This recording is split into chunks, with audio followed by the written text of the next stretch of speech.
Okay, last class में हमने object oriented programming का ओवरव्यू डिस्कस किया था क्लास कि ऑब्जेक्ट ओरिएंटेड प्रोग्रामिंग क्या होती है, क्लासेस एंड ऑब्जेक्ट्स का थोड़ा बहुत ओवरव्यू मैंने आपको बताया था। कुछ एक दो एग्जांपल्स हमने देखी थी, एक एड्रेस बुक की एग्जांपल देखी थी, एक स्टूडेंट वाली एग्जांपल मैंने आपको करके दिखाई थी कि किस तरीके से हम क्लासेस क्रिएट करते हैं जो कि वर्क कर रही होती हैं एज अ टेम्पलेट, और उससे रिलेटेड जितने भी ऑब्जेक्ट्स हैं वो उस टेम्पलेट को यानी कि उस क्लास को यूज करते हुए हम इनिशियलाइज करवा सकते हैं। और हर ऑब्जेक्ट की मेमोरी में एक अलग स्पेस एलोकेट होगी जिसमें उसकी अपनी वैल्यू उस क्लास के एट्रीब्यूट के रिस्पेक्ट से स्टोर हो रही होगी। अगर मैं किसी एक ऑब्जेक्ट की एक कोई नेम चेंज करूँ, कोई एक पर्टिकुलर एट्रीब्यूट चेंज करूँ, तो इसका इफेक्ट दूसरे ऑब्जेक्ट के किसी भी एट्रीब्यूट पे नहीं जाएगा। तो ये इंडिपेंडेंट ऑब्जेक्ट्स होते हैं जो मेमोरी में जाके स्टोर होते हैं।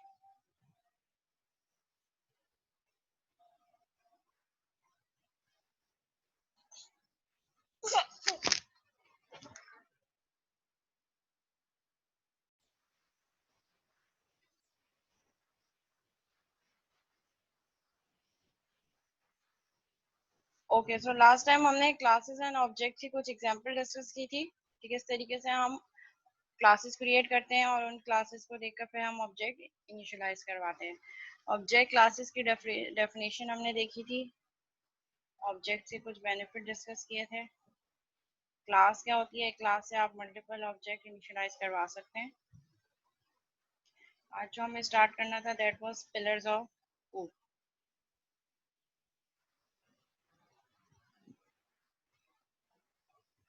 ठीक है, ये सारी एग्जांपल हम देख चुके थे। आज हमने डिस्कस करना था pillars of OOP। So pillars are basically क्या, जिसकी बेसिस पे कोई भी प्रोग्रामिंग लैंग्वेज या कोई भी चीज हमारी कंस्ट्रक्ट हो रही हो, that are basically called pillars. तो जब हम पिलर्स ऑफ OOP की बात कर रहे हैं तो there are 4 basic pillars of OOP जिस पे हमारी ऑब्जेक्ट ओरिएंटेड प्रोग्रामिंग बेस कर रही है। That these are the main objective जिसकी बेसिस पे हम ऑब्जेक्ट ओरिएंटेड प्रोग्रामिंग यूज कर रहे होते हैं। ठीक है, फर्स्ट वन इज इनहेरिटेंस। नाम से ही पता चल रहा है इनहेरिटेंस क्या है। हमारे पास कुछ ऐसी प्रॉपर्टीज या कुछ ऐसे एट्रीब्यूट्स जो मल्टीपल क्लासेस में कॉमन है, तो उनको बार बार हर क्लास में रिपीट करने के बजाय हम क्या करेंगे, पेरेंट चाइल्ड का रिलेशनशिप यूज करेंगे। लेट से एक क्लास है मेरे पास जिसमें ऐसे एट्रीब्यूट्स हैं जो कॉमन है सबके लिए। लेट से पर्सन की क्लास है और उसमें क्या चीजें होंगी, पर्सन का नेम, उसकी age, date of birth, height. ठीक है, इसको मैंने एक क्लास बना दिया। अब मुझे एक और क्लास बनानी है, एम्प्लॉय की क्लास, एक और क्लास बनानी है, डॉक्टर की क्लास। और एम्प्लॉय हो गया, डॉक्टर हो गया, टीचर हो गया, स्टूडेंट हो गया, ये सब किस क्लास से कर रहे हैं, पर्सन की क्लास से। तो ये सारे एट्रीब्यूट्स कॉमन होंगे। एक एम्प्लॉय का भी नेम होगा, एम्प्लॉय की भी डेट ऑफ बर्थ होगी, उसकी भी हाइट होगी। सिमिलरली स्टूडेंट का भी कोई नेम होगा, उसकी भी डेट ऑफ बर्थ होगी, उसकी भी हाइट होगी। तो इस सारे एट्रीब्यूट्स को हर क्लास में बार बार रिपीट करने के बजाय हम क्या करेंगे, हम एक पर्सन की क्लास बना देंगे जिसमें जो कॉमन एट्रीब्यूट्स हैं, जो हर क्लास में कॉमन है, जो वो सिर्फ कॉमन एट्रीब्यूट्स की मैं बात कर रही हूँ। Let's say name, age, height, for example, इसको हम एक क्लास बना देंगे पर्सन की। अब जितनी आने वाली क्लासेस हैं जिनके ये कॉमन एट्रीब्यूट्स हैं, वो क्या करेंगी, वो पेरेंट क्लास को ड्राइव करेंगी, मतलब इनहेरिट कर लेंगी। इनहेरिट करने का क्या मीनिंग्स होते हैं, आप किसी से कोई चीज गेट करना, इनहेरिटेंस। तो यहाँ पे पेरेंट चाइल्ड रिलेशनशिप है। जैसे यहाँ पे एग्जांपल इसकी रियल वर्ल्ड से ये होती है कि हम मोस्ट प्रोबेबली ज्यादातर जो चीजें होती हैं वो कहाँ से ले रहे होते हैं, अपने पेरेंट्स से। ठीक है, नेचर, आदत, ठीक है, बहुत सारी चीजें जो है वो इनहेरिटेड होती हैं। ठीक है, तो इसी तरीके से हमारे पास ऑब्जेक्ट ओरिएंटेड प्रोग्रामिंग में भी हमारे पास इनहेरिटेंस का कॉन्सेप्ट है जिसमें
क्लास आवाज आ रही है? हेलो?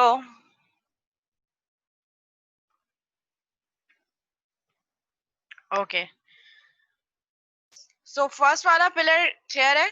इनहेरिटेंस में क्या होता है?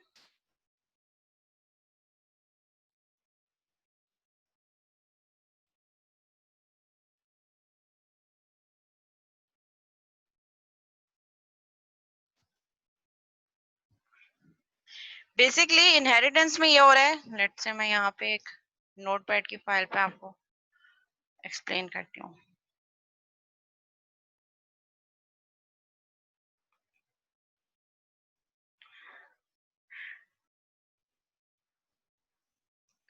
ठीक है, यहाँ पे मेरे पास एक क्लास मैंने बनाई। ठीक है, पर्सन है मेरे पास। पर्सन की क्लास के अंदर उसका नेम, उसकी डेट ऑफ बर्थ, उसकी एज, एज रहने दें, उसकी हाइट। ठीक है, ये एट्रीब्यूट्स हैं। फिर मेरे पास एक क्लास है एम्प्लॉय की। एम्प्लॉय में क्या क्या चीजें होंगी? नेम, एम्प्लॉय का नेम, उसकी date of birth, let's say उसकी हाइट, उसकी डेजिग्नेशन, ठीक है, and date of joining. Similarly मैंने एक और क्लास बनाई स्टूडेंट की। ठीक है, स्टूडेंट के भी नेम का भी नेम होगा, डेट ऑफ बर्थ हो सकती है, उसकी हाइट हो सकती है, और क्या हो सकता है, उसका डिग्री प्रोग्राम होगा, एंड CGPA। ठीक है, ये अलग अलग क्लासेस हैं। एक क्लास मेरे पास स्टूडेंट की है, एक क्लास मेरे पास एम्प्लॉय की है, और एक क्लास मेरे पास पर्सन की है। अब एक तरीका तो ये है कि हमने जैसे लास्ट क्लास में देखा था कि हम अलग अलग क्लासेस बनाएं, क्लासेस अभी भी अलग अलग बनेंगी, लेकिन ये वाले 3 एट्रीब्यूट्स अगर हम देखें, ये कॉमन एट्रीब्यूट्स हैं। ये इस क्लास के भी एट्रीब्यूट्स हैं, इस क्लास के भी एट्रीब्यूट्स हैं, और इस क्लास के भी एट्रीब्यूट्स हैं। सो इसको हर क्लास में बार बार रिपीट करने के बजाय हम object oriented programming C sharp आपको ये फंक्शनैलिटी दे रहा है, ये फैसिलिटी दे रहा है कि आप इनहेरिटेंस का कॉन्सेप्ट यूज करें। इनहेरिटेंस में क्या होगा, आपने ये एट्रीब्यूट्स सिर्फ यहाँ जो पर्सन की क्लास है, अब यहाँ पे कौन सी क्लास है? जो पेरेंट क्लास है, ये पेरेंट क्लास है पर्सन की। अब एम्प्लॉय भी इसी क्लास से बिलोंग कर रहा है, बेसिकली एम्प्लॉय भी पर्सन है और स्टूडेंट भी पर्सन है। तो यहाँ पे हम क्या करेंगे, यहाँ पे हम ये वाले एट्रीब्यूट्स यहाँ से हटा देंगे बार बार रिपीट करने के बजाय, और यहाँ पे हम कर देंगे इनहेरिटेंस। इनहेरिटेंस इस तरीके से होती है, कॉलन, और जिस क्लास को इनहेरिट करना है इस तरीके से। ये मेरे पास हो गई क्लास पर्सन,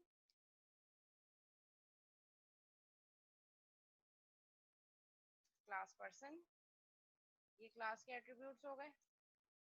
फिर मैंने एक और क्लास बनाई, क्लास एम्प्लॉय, और यहाँ पे सेमीकोलन लगा के मैंने इसको पर्सन से लिंक कर दिया।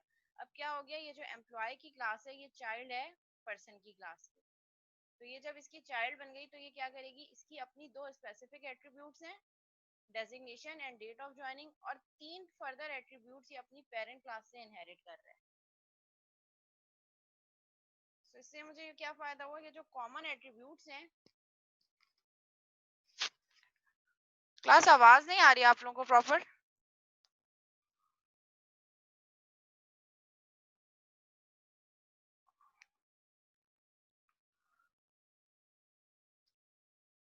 ओके ओके, अच्छा। अब यहाँ पे मैंने क्या किया, अच्छा जो चीजें आपको ऐसी लग रही हैं, क्योंकि पेरेंट क्लास का मतलब है जिनमें कॉमन एट्रीब्यूट्स होंगे, सो वो सारे एट्रीब्यूट जो बाकी सारी क्लासेस में कॉमन है, आप वही यहाँ पेरेंट क्लास में यूज करेंगे। अब जो चीज चाइल्ड ने जैसे इनहेरिटेंस परफॉर्म हो गई, सो बाय डिफॉल्ट पेरेंट के जितने एट्रीब्यूट्स हैं वो सब इस क्लास के भी एट्रीब्यूट हैं। तो यहाँ पे हमारे पास अगर मैं काउंट करूं तो पर्सन क्लास हैज 3 एट्रीब्यूट्स। ठीक है, इसके कितने एट्रीब्यूट्स हैं? 3, name, date of birth and height. और यहाँ पे क्लास जो मेरे पास एम्प्लॉय की है, employee class has 5 attributes. 5 attributes किस तरीके से, 2 एट्रीब्यूट्स इसके अपने स्पेसिफिक एट्रीब्यूट्स हैं, और 3 वो एट्रीब्यूट्स हैं जो वो इनहेरिट कर रही है अपनी पेरेंट क्लास से। सिमिलरली स्टूडेंट की क्लास का मैंने अभी कोई लिंक नहीं किया, इसलिए स्टूडेंट की क्लास में अभी मेरे पास 2 ही एट्रीब्यूट हैं। जैसे ही मैं स्टूडेंट की क्लास को लिंक करूंगी, कौन सी क्लास से? पर्सन से। तो ये मेरे पास क्या हो गया, इसके भी अब मेरे पास 5 एट्रीब्यूट्स हो गए, 2 इसके अपने स्पेसिफिक और 3 वो जो ये पेरेंट क्लास से इनहेरिट कर रही है। तो दैट इज बेसिकली इनहेरिटेंस। अच्छा, इसमें एक चीज ये भी है कि पेरेंट के तमाम एट्रीब्यूट्स और मेथड्स चाइल्ड क्लास में एक्सेप्टेबल हैं, लेकिन जो चाइल्ड क्लास के अपने स्पेसिफिक एट्रीब्यूट्स हैं, let's say designation and date of joining, ये पर्सन की क्लास के लिए एक्सेसिबल नहीं है, क्योंकि हायरार्की डिफरेंट हो गई ना, हम टॉप टू डाउन आ रहे हैं। सो टॉप के जितने भी एट्रीब्यूट्स हैं वो बाकी नीचे आने वाली क्लासेस के लिए एक्सेप्टेबल है, लेकिन चाइल्ड क्लास के जो एट्रीब्यूट्स हैं वो उसकी पेरेंट क्लास के लिए एक्सेप्टेबल नहीं है। ठीक है, वो एग्जाम्पल है कि हम अपने पेरेंट्स से जो है वो चीजें इनहेरिट कर रहे होते हैं, हमारे पेरेंट्स जो है वो चाइल्ड से नहीं इनहेरिट कर रहे होते, तो ये वही वाला कॉन्सेप्ट है।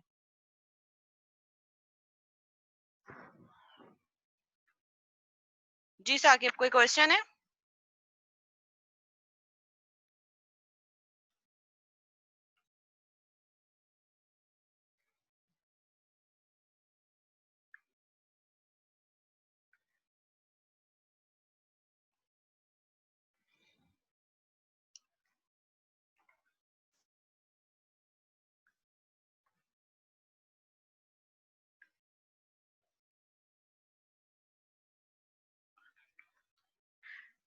नहीं, अभी मैंने यही थोड़ी देर पहले कहा कि ये एक लिमिटेशन है कि आप मल्टीपल इनहेरिटेंस नहीं कर सकते। मतलब आप ये नहीं कर सकते कि क्लास स्टूडेंट जो है वो पर्सन को भी इनहेरिट करेगी और एम्प्लॉय को भी। ठीक है, तो ये वाला कॉन्सेप्ट हम यहाँ पे यूज नहीं कर सकते। मल्टीपल इनहेरिटेंस नहीं होती एट अ टाइम। एक क्लास एक ही क्लास को इनहेरिट कर सकती है, एक से ज्यादा क्लास को एट अ टाइम आप इनहेरिट नहीं कर सकते। सो मल्टीपल इनहेरिटेंस आप डायरेक्ट अचीव नहीं कर सकते। नहीं, एक से ज्यादा पेरेंट नहीं हो सकते।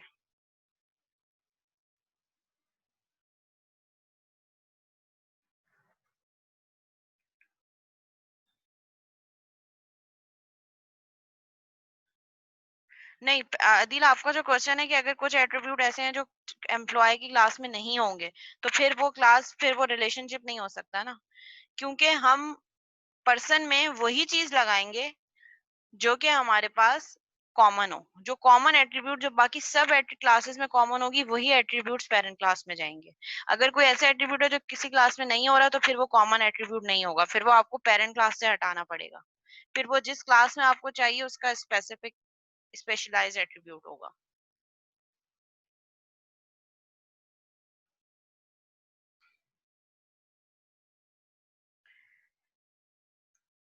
ठीक है, इनहेरिटेंस डिफरेंट शेयरिंग हो रही है आपके पास पीपीटी की document.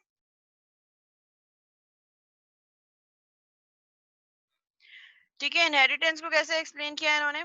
Different kinds of object often have a certain amount in common with each other. ठीक है, डिफरेंट काइंड ऑफ ऑब्जेक्ट जो है, जैसे पर्सन में भी डिफरेंट काइंड्स ऑफ ऑब्जेक्ट्स हैं, वो कुछ सेम बिहेवियर और एट्रीब्यूट जो है वो शेयर कर रहे होते हैं।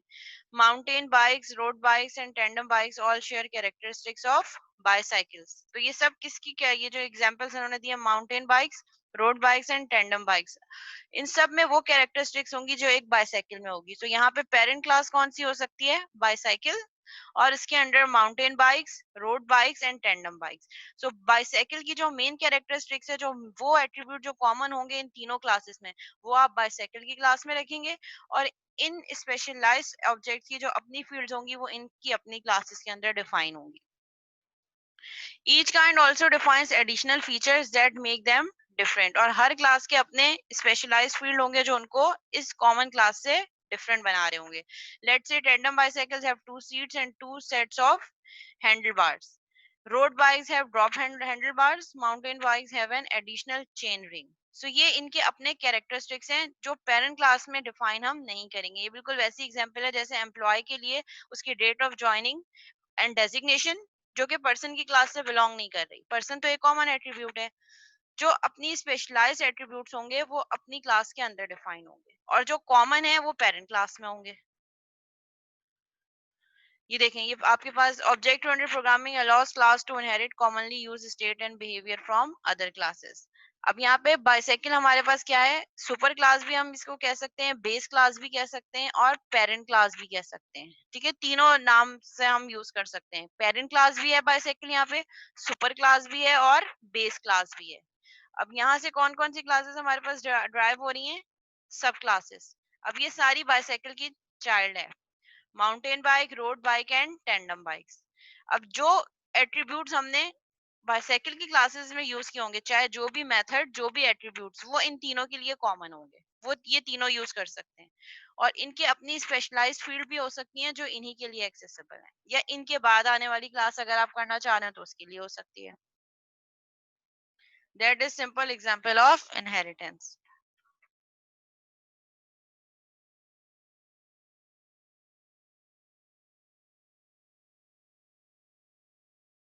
ठीक है, इनहेरिटेंस का हमारे पास ऑब्जेक्टिव क्या है, रीयूज एग्जिस्टिंग कोड।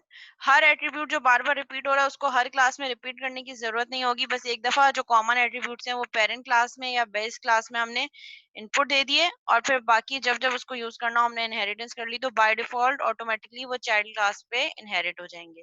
आपका टाइम सेव होगा। ड्राइव क्लास और बेस क्लास का कॉन्सेप्ट है, जो ये वाली क्लास है आपके पास बाइसाइकिल की, ये कौन सी होगी, बेस क्लास। और mountain bike, road bike and tandem bikes are, या इसको आप क्या कह रहे होंगे, ड्राइव क्लासेस, जो बाइसाइकिल की क्लास से ड्राइव हो रही हैं। आप इसको सब क्लासेस भी कह सकते हैं, ड्राइव क्लासेस भी कह सकते हैं और चाइल्ड क्लासेस भी कह सकते हैं। ठीक है, एग्जाम्पल उन्होंने दिया Windows operating system.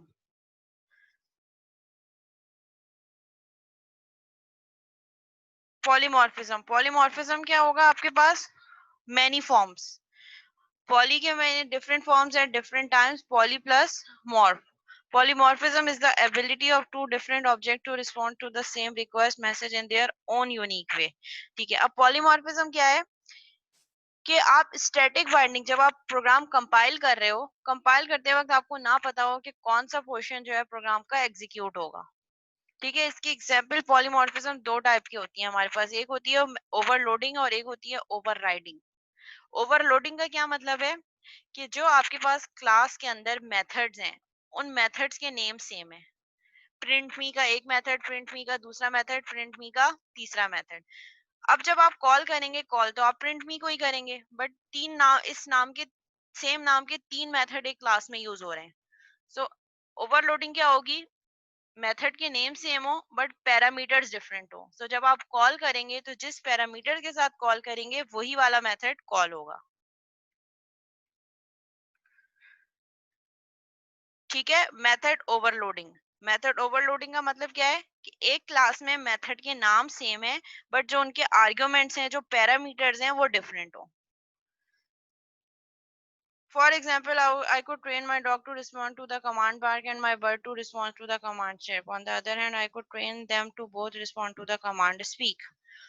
Through polymorphism, I know that the dog will respond with a bark and the bird will respond with a chirp. ठीक है, मेथड हमारे पास एक ही होगा, लेकिन जो डॉग है वो अपने रिस्पेक्ट के हिसाब वाला मेथड कॉल करेगा, और जो बर्ड है वो अपने रिस्पेक्ट वाला मेथड कॉल करेगी, और जो कुछ एक चीजें स्पीक वाला होगा वो कॉमन होगा।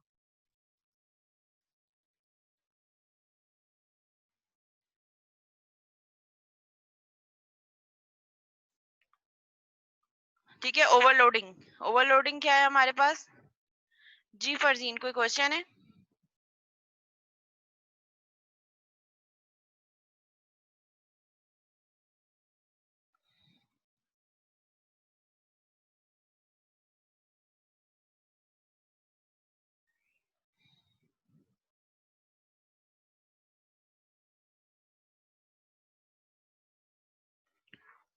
ओके, मेथड ओवरलोडिंग क्या होगी, नोटपैड पे जाके देखते हैं।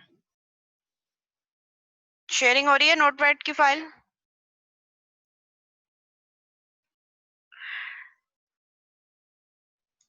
ठीक है, यहाँ पे मैंने पर्सन की क्लास में एक मेथड बनाया। मेथड सारे इंस्टेंस होंगे, स्टैटिक नहीं आएगा क्योंकि हम ऑब्जेक्ट के साथ कॉल करेंगे, इसलिए स्टैटिक फील्ड्स कभी भी ऑब्जेक्ट के नाम के साथ एक्सेस नहीं हो सकती। तो यहाँ पे मैंने एक मेथड बनाया, पब्लिक वॉइड प्रिंट। ठीक है, ये मेथड की बॉडी आ गई, और यहाँ पे मैंने एक कंसोल डॉट राइट लाइन की राइट लाइन की एग्जाम्पल दे दी, ठीक है, स्टेटमेंट दे दी। यहाँ पे मैं क्या प्रिंट करवा रही हूँ, प्रिंट मी, ठीक है। फिर दोबारा से मैंने एक और मेथड इसी सेम क्लास में बनाया, सेम नेम का, पब्लिक वॉइड प्रिंट, और यहाँ पे मैंने दे दिया स्ट्रिंग नेम, प्रिंट नेम, और यहाँ पे मैंने नेम को प्रिंट करवा दिया प्लस जो मेरे पास नेम है। सिमिलरली मैंने ये एक और मेथड बनाया जिसका नाम प्रिंट है, और इसमें मैं क्या दे रही हूँ, स्ट्रिंग नेम कॉमा इंट या स्ट्रिंग डेट ऑफ बर्थ, और यहाँ पे मैंने प्रिंट करवा दिया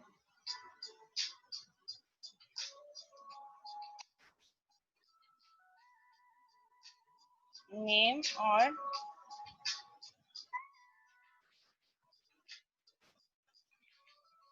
date of birth. So that is method overloading.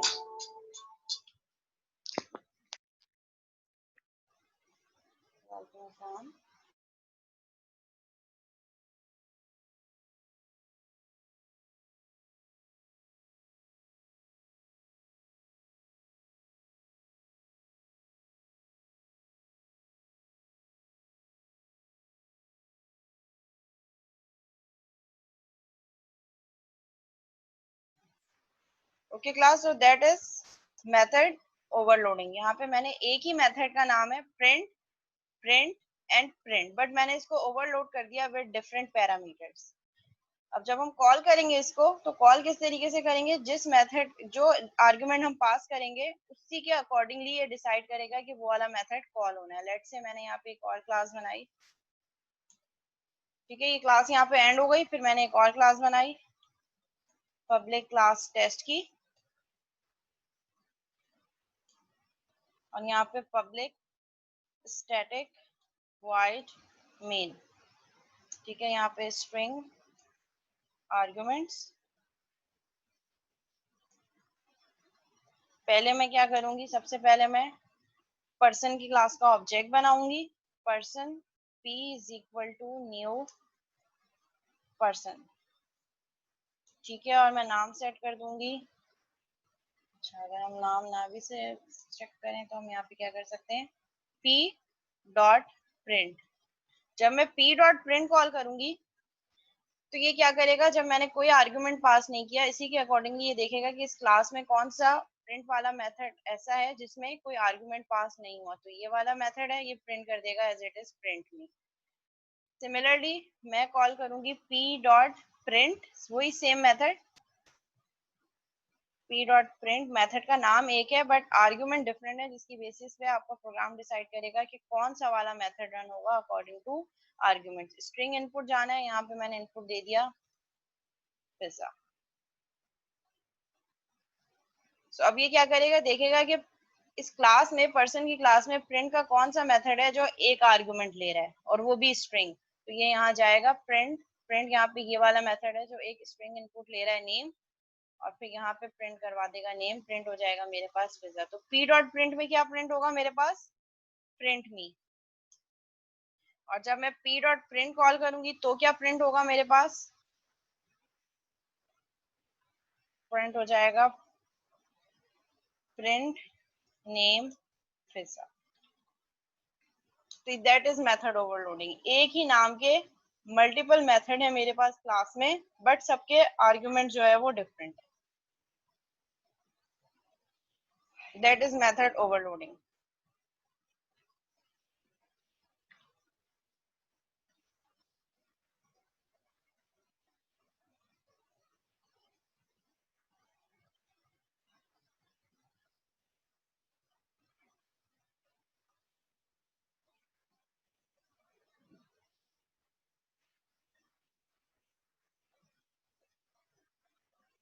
अच्छा, कंसोल पे मैं करके बता दूं, बट कंसोल पे इतना क्लियर नहीं होता, यहाँ पे नोटपैड पे है ना बिल्कुल वाइड एंड क्लियर नजर आ रहा है, वो फिर उसको जूम करना पड़ता है। मैं यहाँ पे एक दफा कोड लिख लेती हूँ, फिर उसके बाद फिर वहाँ पे कंसोल पे चला के भी देख लेंगे। पब्लिक क्लास पर्सन, इसको हम कर देते हैं पब्लिक स्ट्रिंग नेम,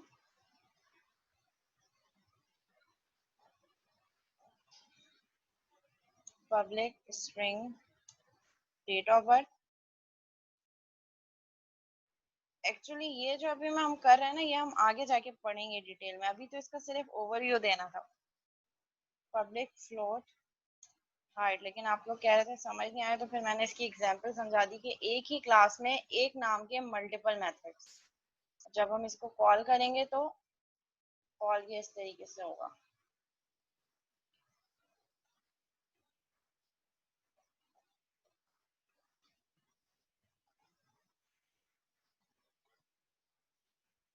अच्छा, मीटिंग भी एंड होने वाली है, जैसे ही मीटिंग एंड हो सेम मीटिंग आईडी पे हम लोग फौरन ज्वाइन करेंगे, ठीक है।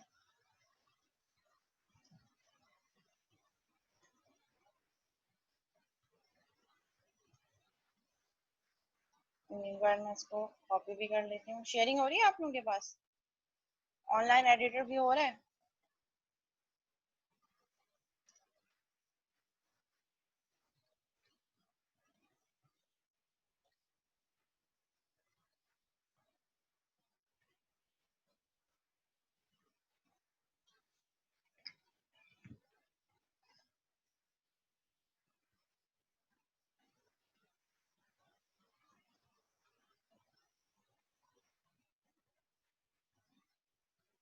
मेन के मेथड में कुछ गड़बड़ किया मैंने?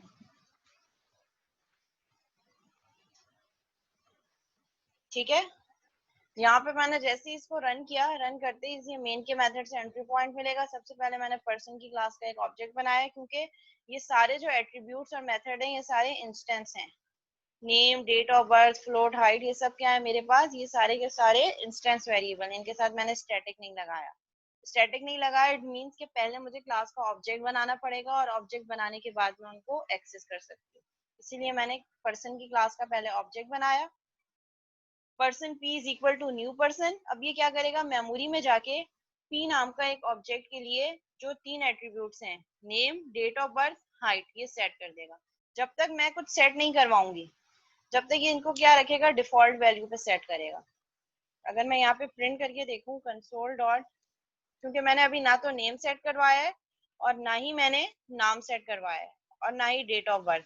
Console dot write line P dot, ठीक है, बाय डिफॉल्ट जैसे ही मैंने ऑब्जेक्ट का नाम किया, ऑब्जेक्ट के नाम के साथ तीनों मेथड, तीनों एट्रीब्यूट्स और तीनों मेथड मेरे पास शो हो रहे हैं। यहाँ पे मैंने इसको दे दिया पी डॉट नेम, और मैंने नेम में कोई भी वैल्यू अभी सेट नहीं करवाई। तो जब मैं इसको रन करूंगी, ये मुझे कुछ भी वैल्यू नहीं दे रहा। ठीक है, इसको और हम इसमें करके देख लेते हैं। नेम इज,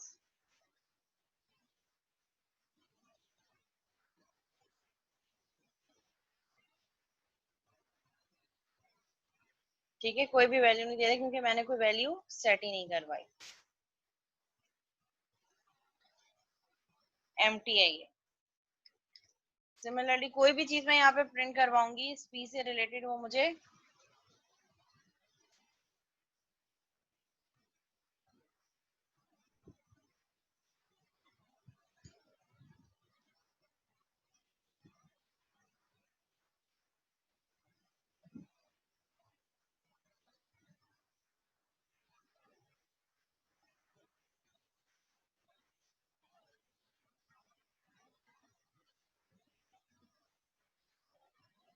ठीक है। हाइट इसने मुझे क्या दे दी, 0।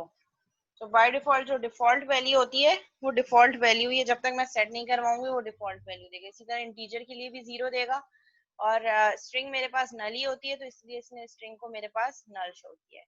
सो अगर आप जैसे ही ऑब्जेक्ट क्रिएट करेंगे, तो यहाँ पे ऑब्जेक्ट क्रिएट करते ही ये क्या, ये कंस्ट्रक्टर का काम कर रहा होता है आगे। ये क्या करेगा, जो उस ऑब्जेक्ट के लिए ये एक मेमोरी में जाके एक पी को स्पेस दे देगा, उसके लिए name, date of birth, height सबको डिफॉल्ट वैल्यू पे सेट कर देगा। ठीक है, मीटिंग एंड होने वाली है, फिर यहीं से दोबारा कंटिन्यू करेंगे।